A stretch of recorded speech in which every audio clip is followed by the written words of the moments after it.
Spit bars, I stand behind mine. Yeah. Sentences I serve, maximize guidelines. My lawyer can't give me his advice when he's beasts that I murder carry mandatory minimums of life. Yikes.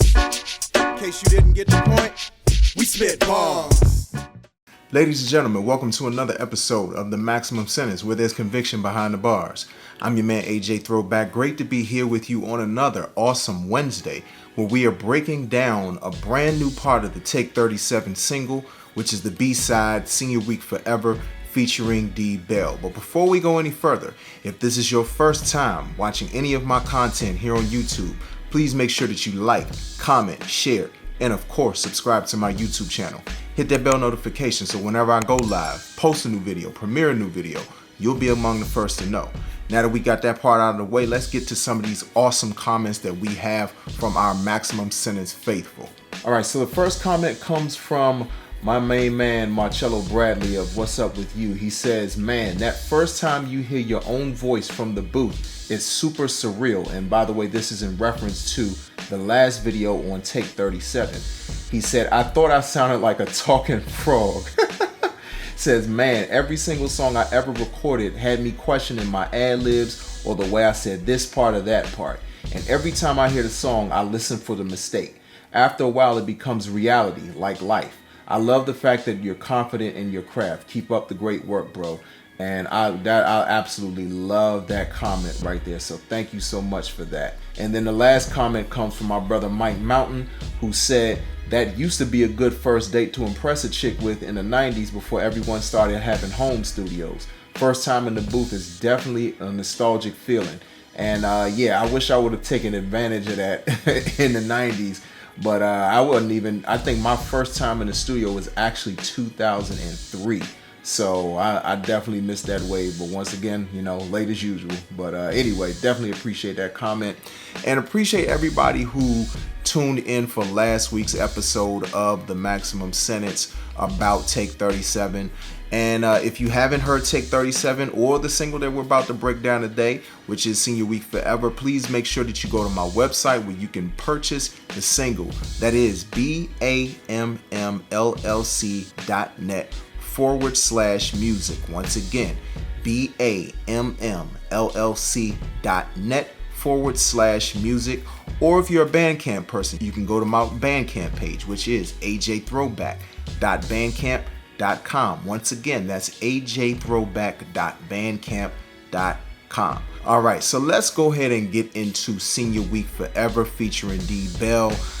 This song really captures my time in college specifically. It captures a little bit after that too, but it's that whole feeling of wanting to live out senior week as long as you possibly can. And I know a lot of people who are watching this didn't go to college, but I know a lot of people who did, number one. And then number two, I feel like even if you didn't go to college, you can relate to the Blunder Years, which I dub as the time of your life between 18 and 25. And the reason I call these the Blunder Years is because you're just learning how to become an adult. And so you're technically an adult. You're old enough to vote. You're old enough to go fight in a war. You're old enough to do a lot of things at 18. But at the same time, you're not allowed to drink until you're 21. You're not allowed to rent a lot of rental cars until you're 25. Now, in some cases, you can rent a car as young as 18.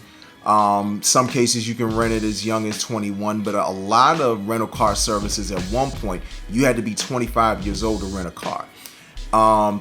Thinking about insurance, when it comes to car insurance, you are going to get a higher price between the ages of 18 and 25 than you are once you get over 25. Because if you think about it from a psychological standpoint, the brain is not yet fully formed until, on average, 25 years old. So yes, you're technically an adult, but that period between 18 and 25, you're really learning how to be an adult, and you're still kind of sort of functioning as a child in a lot of ways because your brain isn't even all the way cooked yet. So thinking about my time in college, I went to a small liberal arts college in upstate New York called Hobart and William Smith Colleges in Geneva, New York, which is around Rochester, Syracuse, and Ithaca in the Finger Lakes region of upstate New York. It was a great time. It was a really great time. But like so many of us people who went to college, it was definitely an opportunity for a lot of shenanigans to happen. And because our campus, there was a lot more freedom than some campuses. Like I know when I kicked it with like a lot of my homies at Howard, they were a little bit stricter when it came to like if there was an all-male dorm, they were a little bit stricter on letting women in the dorms after a certain time. Or if it was an all-women dorm or all-girl dorm, they were very strict on letting guys in after a certain time to a lot of these dorm halls. That wasn't the case on our campus. Like you could go in somebody's hall at any given time.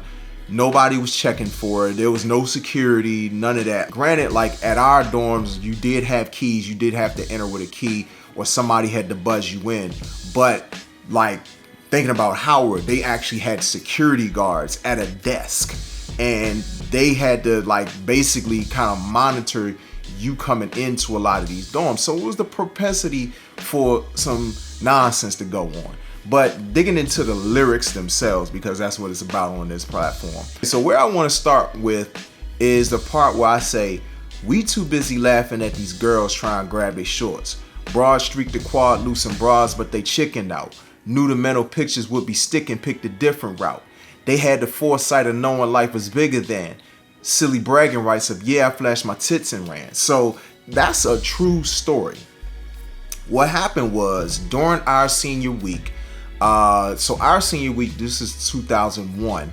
I want to say it was the first or second full week of May. One of the nights, I forget whether it was the night we had this big party in our dorm. It was me and my homie, Shameen. So we were roommates. He was actually 2 years younger than me. He actually graduated 2003. I graduated 2001. But we ended up being roommates. I could have had my own room that year, but because I knew he was about to get a crappy dorm assignment, I was like, bro, why don't we just be roommates? Like, I wasn't that pressed to have my own room. I had my own room in my junior year, and to be honest, it was a lonely experience. I didn't really enjoy it as much as I thought I would, and plus I was in a dorm with some dudes I ain't really fool with too tough. So it was just a weird experience to be in this dorm by myself. I didn't want that experience again. And all of the experiences that I had with roommates in dorm rooms were great experiences. So I was like, okay, you my homie, let's go ahead and be roommates. And so we did that, had a great year.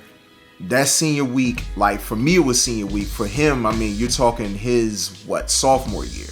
And so these girls, let me get to that part. So these girls, two of my friends, and two beautiful women.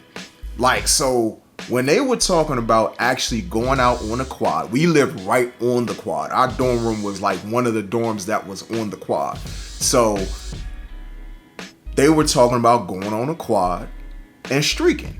And anybody who knows, about streaking is like you basically running around butterball naked.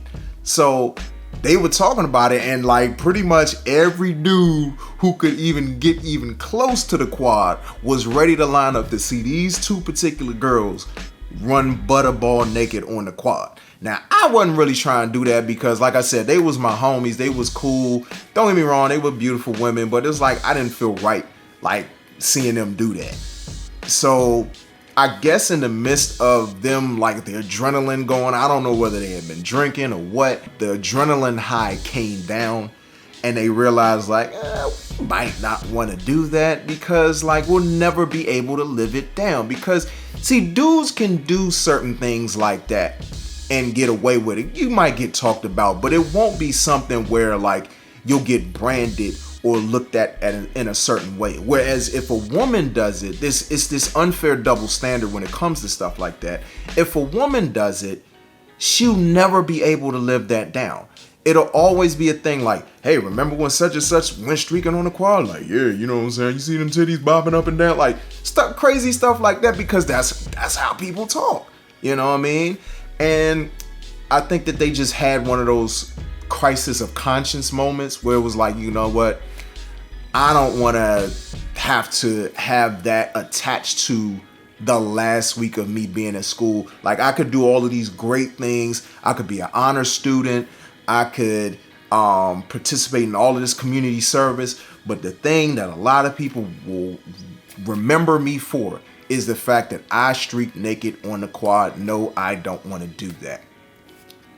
That is a very hard thing at 21 years old to make a decision like that, thinking ahead to the future, because a decision that you make in college could affect you for the rest of your life, depending on the decision that you make. But a lot of times we, in those mind states at those ages, aren't thinking that far ahead. There's a lot of things that I did in college that if I would have actually thought ahead to being 28, 29, 30 years old, 35 years old, 40 years old, maybe I wouldn't have been in a position of struggling to kind of sort of come out of that mindset. You know what I mean? So I actually applaud them for having that moment where they say, you know what? I don't want to do that. So then, skipping ahead a few bars, one simple line. I usually like to string a couple of lines together, but this one line: there was a life we were avoiding full of shackles. The thing about college that anybody who's ever been to college knows, or been on a college campus, lived in the dorms, or even lived off campus, no matter what, if you've had the full undergrad experience, because grad school and undergrad are two totally different experiences. When you get to grad school, you're a little bit more business-like with it. Whereas with undergrad, it's more of the parties, it's more of the debauchery, it's more of the crazy stuff that's going on. You know what I'm saying? It's more of the smoking weed, it's more of the drinking, it's more of the just being wild, you know what I'm saying? If that's your experience. But you get used to all of those things. You get used to the freedom of, especially if you go away to college like I did, you get used to the freedom of being away from home and kind of doing a little bit of what you want to do. And you can stay up as late as you want. You don't have somebody telling you to go to bed at a certain time. You can do so many different things without like basically having a finger shaking at you. But there are consequences to those things. When you're in college, you have all of this freedom. But the moment you graduate, and I mean literally the moment I graduated, it was this real moment where it was like, dang, the party's over. Like, I have to actually think about getting a job or starting a career. Now, granted, that stuff started before I graduated, but when I graduated from school, I didn't have a job lined up. It took me 6 months, exactly 6 months actually, before I had my first significantly paying job, because I actually 5 months after graduating from college, I had a freelance job working for a local newspaper. And but like actually getting like real money, like I didn't get a job for 6 months. Like I had expected to get a job at least within like a couple of months, like 2 or 3 months of me graduating from college. No, it didn't happen until 6 months later. And I nearly didn't even come back home to DC. I nearly stayed in upstate New York with a woman that I was dating at the time. But my mom was the one who encouraged me to stay home. And a lot of that had to do with the fact that she was still mourning the passing of her mother, my grandmother. And so it was a good thing that she did tell me that, because that relationship didn't end up working out. But that's another story for another day. But just thinking about all of these realities that I would have had, that I was facing. I'm sitting here at these parties and I'm having fun. I'm not thinking about the fact that, hey, I got to get a real job. And hey, eventually I got to get my own place. I got to get my own car. I got to start paying bills. I got to start paying car insurance. I got to start paying life insurance. I got to start paying rent and possibly a mortgage and bills and buying groceries and all of these different things that you don't necessarily want to think about when you are at a party and some joint dancing up on you when you having a good time. Like, you're not thinking about that type of stuff. Like, you just living in the moment. You're just living in this perpetual good time, and you never want that good time to end. You never want those nights with your homies where y'all just kicking it, y'all listening to music, you goofing off, maybe playing video games, watching movies, chilling around, drinking, smoking, whatever it might be. Just having a good time. Like, you never want that time to end, because you know it's never going to be like that ever again. You're never going to be able to relive those moments ever again. You're never going to be that young again. You're never going to be able to handle certain things that you could handle at 18, 19, 20, 21 years old. You're not going to be able to, your body can't take it. Your mind can't take those things anymore. You mature, you grow up, and you don't have a taste for those things anymore. Who wants to face that? Who wants to think about that when you're having so much fun? Second verse.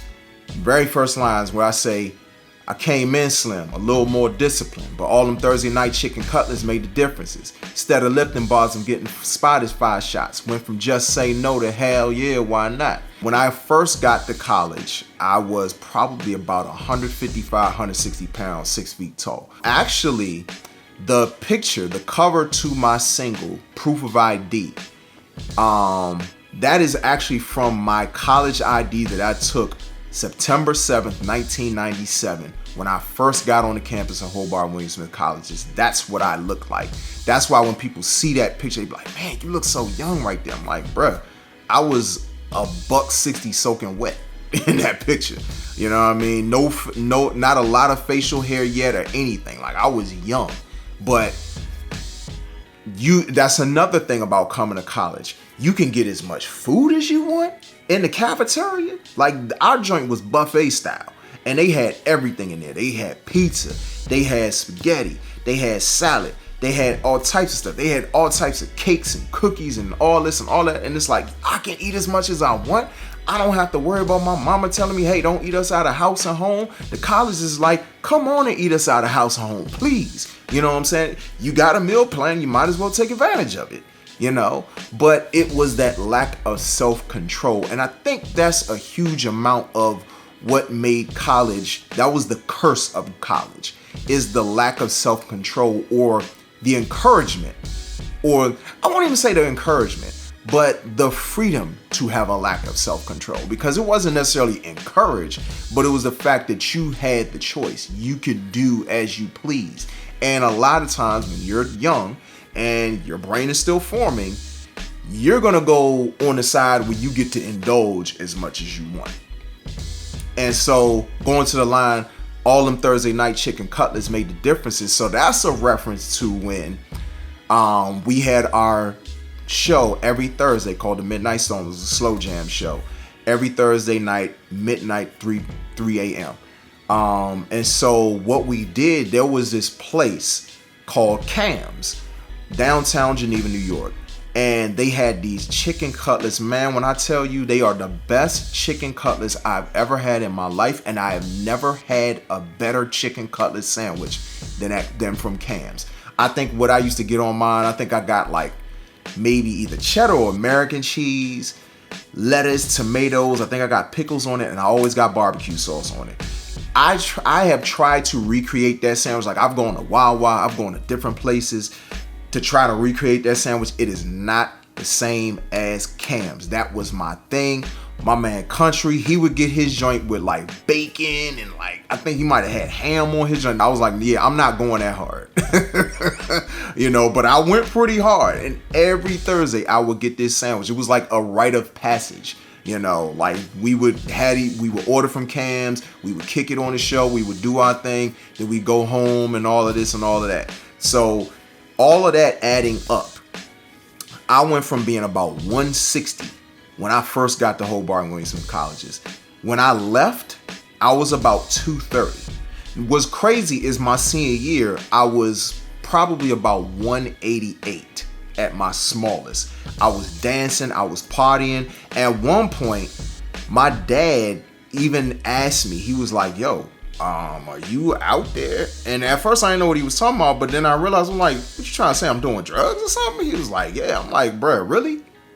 Like, nah, like I party all the time. Like I hang out all the time. I work out. I'm in dance class. I was actually in a dance class in my senior year of college. So that led to me being on the slim side, on the in shape side. But you get in a relationship. A lot of times when you're in a relationship, those relationships will take a toll on your weight because you get comfortable. Y'all always going out to eat or whatever. Like I was going to Golden Corral a lot that particular senior year with this girl that I was dating, and all of that eating. Next thing you know, I went from being 188 to being at my heaviest 232 actually. So I gained a total of 44 pounds from the time that I started senior year to the end of my senior year.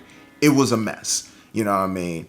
And so I just left college with not the same confidence that I came in with, you know, and that was a lack of self-control. That was a lack of not being around people who pushed me to be in shape, you know what I'm saying, or to take care of myself.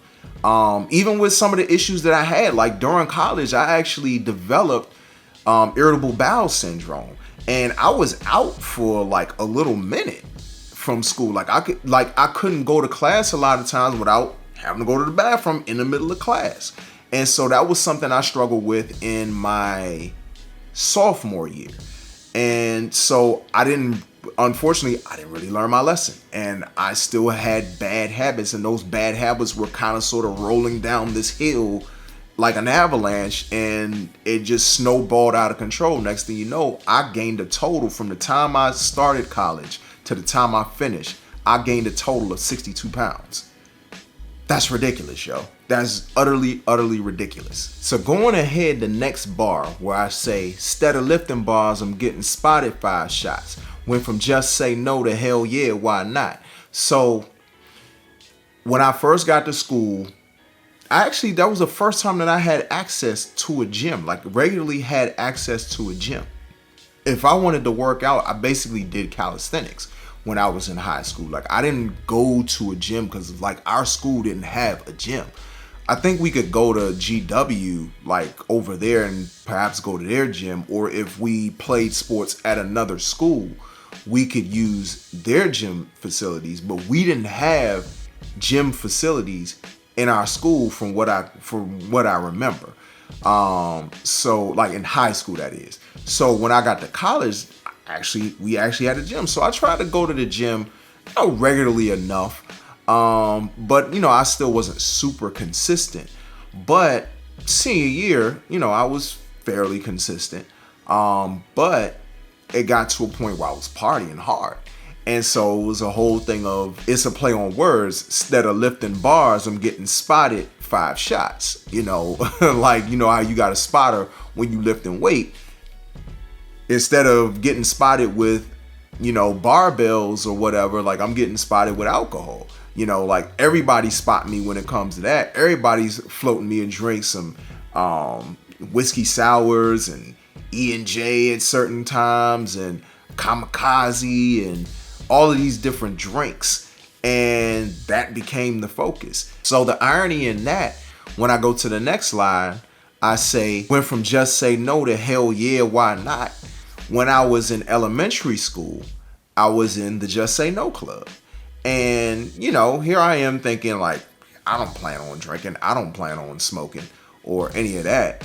And I get to college and not only do I drink, but I smoke. You know what I'm saying? I ended up smoking weed for the first time, I want to say right after my junior year of college. Like I swore off weed because all my friends, especially my friends that went to Howard, all of them smoked weed. So whenever I came home, I would be the only one half the time in the car not smoking. But then it was just one night, I was just like, you know what? Because it was not long after I broke up with my girlfriend at the time. I was like, you know what? I'm going to go ahead and smoke. And so I smoked, and that joint was so crazy. And it was just a total different attitude once I got to college. College just opened me up in that way. And so that's that part. Then moving ahead to the next set of lines.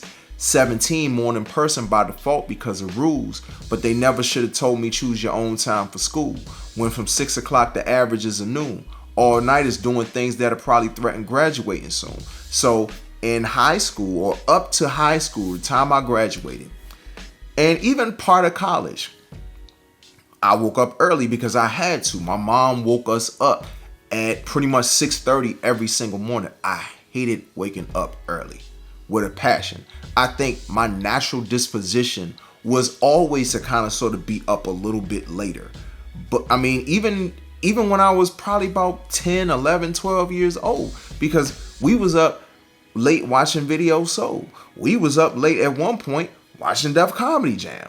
It's like all the cool stuff came on at night. Even as a small child, I remember watching like Saturday Night Live, when Saturday Night Live, like all the way until it went off. And you talking 1 a.m. when Saturday Night Live went off. And my parents just kind of sort of let it roll or whatever. Like they didn't really lay the hammer down with that stuff. And a lot of times I would be up late drawing, doing art and stuff like that. So I think they realized like, okay, well, I mean, he's up, he's being productive. It's not like he's just up just to be up. Like I was actually up creating, and TV a lot of times was just on, you know. So I never really was the go to sleep mad early type of person anyway. But once I got to college, it became a thing where I was up like 5, 6, sometimes 7 in the morning. Like we was breaking day. And a lot of times it would be studying. But then a lot of times it wouldn't be studying. We would be up partying. And next thing you know, after the party, where you go? You go to the Waffle House, or you go to IHOP, you go to Denny's, or wherever you can go to get some late night food, which feeds right back into the whole thing of the food thing. So you got that going. Then you come back and it's like a lot of times you still wired, you still ready to party at the time. Like you might not even be so drunk that like you like ready to pass out. Like you could kick it with your friends and y'all in the midst of a great conversation. Next thing you know, it's 5, 6, 7 o'clock in the morning. It's like, oh snap, I need to go to sleep. Next thing you know, you not waking up until 3 in the afternoon because you trying to get those 8 hours of sleep that you would have got if you would have went to bed earlier, you know? So yeah, I feel like college in a lot of ways was a good experience, but I feel like it set up a lot of bad habits. And when it came down to time management, specifically thinking about the tendency to want to stay up late, the tendency to think, oh, if I go to bed right now, I'm going to miss out on something. I understand that with my son. I go through that with my son. My son, a lot of times, he does not want to go to sleep early. And it's like, bruh, like you're not missing nothing. But in his mind, he thinks he is. But I get it because a lot of times, even still, as an adult at 42 years old, it's still a thing whereas like it's hard for me to go to bed early. I could easily go to bed at say 11, 12 o'clock. Now granted, I work a job where I have to work. My tour duty is over at 9:30. So I'm going to naturally be up later than a lot of people anyway. Because it's like by the time I wind down, decompress, do all of what I'm doing, like you're talking basically 12, 1 o'clock anyway. But a lot of times I have things to do because they couldn't get done during the day. This is a habit that I developed in college. And again, it was a habit that was very hard for me to break. And a lot of these habits that I developed in college were hard for me to break. And we're going to cover more of what happened after graduating from college, what happened after senior week was over next week. But until then, if you haven't heard my latest single, Senior Week Forever, featuring D-Bell, which is the B-side of Take 37, please make sure that you go to my website. It's the same place where you can get the gear that you see on me right now. Of course, you've seen this hat before. You've seen this shirt, the Vampire State University shirt that I featured in one of my latest Instagram and TikTok videos. You can get all of this gear on my website, BAMMLLC.net. Once again, BAMMLLC.net. Get the music, get the merch. If you get the music, you can go to your favorite streaming platform except Spotify, because we don't fool with Spotify. But everything else you can go to from there. Or you can go to Bandcamp from there, or you can go directly to my Bandcamp, and that is ajthrowback.bandcamp.com. Once again, ajthrowback.bandcamp.com. If this is your first time watching any of my content here on YouTube, please make sure that you like, comment, share, and of course subscribe to my YouTube channel. Hit that bell notification so whenever I go live, post a new video, premiere a new video, you'll be among the first to know. And if you're not already following me on social media, please do so. I'm on Facebook and Twitter at AJThrowback, and on Instagram and TikTok, I am at a.j.throwback. I am the type to follow back. As long as you're on the up and up, I got you. So next week, we are going to be picking up with the third verse, because the third verse is actually 32 bars. So I wanted to focus on the first and the second verse in this first week, and the next week we're going to focus more so on the third verse and wrap this thing up before we go ahead to the next single that's going to be coming out in August. So I'd like to thank everybody for all of your support, not only of the music, not only of the merch, but of course this platform, the Maximum Sentence, where there's conviction behind the bars. I'm your man AJ Throwback, and until we meet again next week, I want everybody to enjoy the rest of your week, enjoy your weekend, and be safe, take care of yourselves, be blessed, be empowered, all of that good stuff. All right? Peace, y'all. Yeah, I came in slim, a little more discipline. My all them Thursday night chicken cutlets made the differences. Instead of lifting bars, we get inspired at 5 shots. Went from just say no to hell yeah, why not?